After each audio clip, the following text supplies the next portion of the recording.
नमस्कार दोस्तों, आज के इस वीडियो में मैं आपके लिए लेकर आई हूँ समस्त पापों का नाश करने वाली कहानी पापांकुशा एकादशी व्रत कथा, जिसे सुनने मात्र से समस्त पापों का नाश हो जाता है। एक समय कुंती पुत्र युधिष्ठिर ने भगवान श्री कृष्ण से प्रश्न किया, हे मधुसूदन, अश्विन मास के शुक्ल पक्ष की एकादशी के बारे में मुझे बताइए। इस एकादशी का क्या नाम है तथा इसका व्रत कैसे किया जाता है? इस व्रत को करने से क्या फल मिलता है?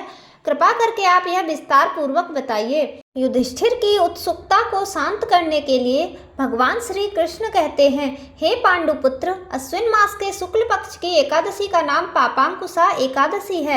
यह पाप रूपी हाथी को महावत रूपी अंकुश से बांधने के कारण पापांकुश कहलाती है। एकादशी का दिन भगवान श्री हरि विष्णु को अति प्रिय है। पापांकुशा एकादशी की व्रत कथा के अनुसार प्राचीन समय में विंध्य पर्वत पर क्रोधन नाम का एक बहेलिया रहता था। वो बहुत क्रूर था। उसने अपना सारा जीवन हिंसा, लूटपाट, झूठ बोलने, मदिरा का सेवन करने और गलत संगत में रहने जैसे सभी पाप कर्मों में बिता दिया था। जब उसका अंतिम समय आया तब यमराज ने एक दिन पूर्व अपने दूतों को आज्ञा दी कि क्रोधन को दरबार में पेश किया जाए। यमराज के दूत एक दिन पूर्व ही क्रोधन को लेने आ गए और यमदूतों ने उसे बहेलिये से कहा कि कल तुम्हारे जीवन का अंतिम दिन है, कल हम तुम्हें लेने आएंगे। यह सुनकर वो बहेलिया भयभीत हो गया और ऋषि अंगिरा के आश्रम में पहुंचा और वह ऋषि अंगिरा के चरणों में गिरकर प्रार्थना करने लगा, हे मुनिवर, मैंने अपना समस्त जीवन झूठ बोलने, हिंसा, लूटपाट, मदिरा सेवन आदि में बिता दिया।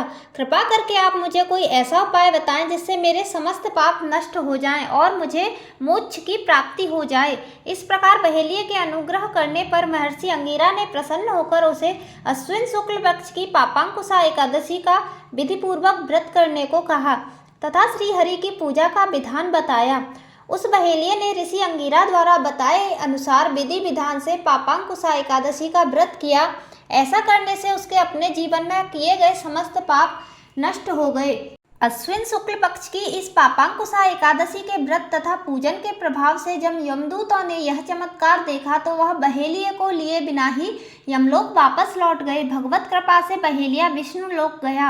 आगे भगवान श्री कृष्ण कहते हैं, पापांकुशा एकादशी का व्रत उपवास करने से मनुष्य के सभी प्रकार के पाप नष्ट हो जाते हैं तथा व्रत करने वाले को मनोवांछित फल प्राप्त होता है। इस एकादशी के दिन भगवान श्री हरि विष्णु का पूजन करने से मनुष्य को स्वर्गलोक की प्राप्ति होती है। हे अर्जुन, जो फल मनुष्य को कठिन तपस्या करने से प्राप्त होता है वो फल पापांकुशा एकादशी के दिन क्षीर सागर में शेषनाग पर शयन कर रहे भगवान श्री हरि विष्णु को स्मरण करने मात्र से ही प्राप्त हो जाता है। मनुष्य को यमलोक की यातनाएं नहीं सहनी पड़ती। व्यक्ति को अपने जीवन में किए गए पापों से बचने के लिए दृढ़ संकल्प करके पापांकुशा एकादशी का व्रत करना चाहिए। जय श्री हरि विष्णु।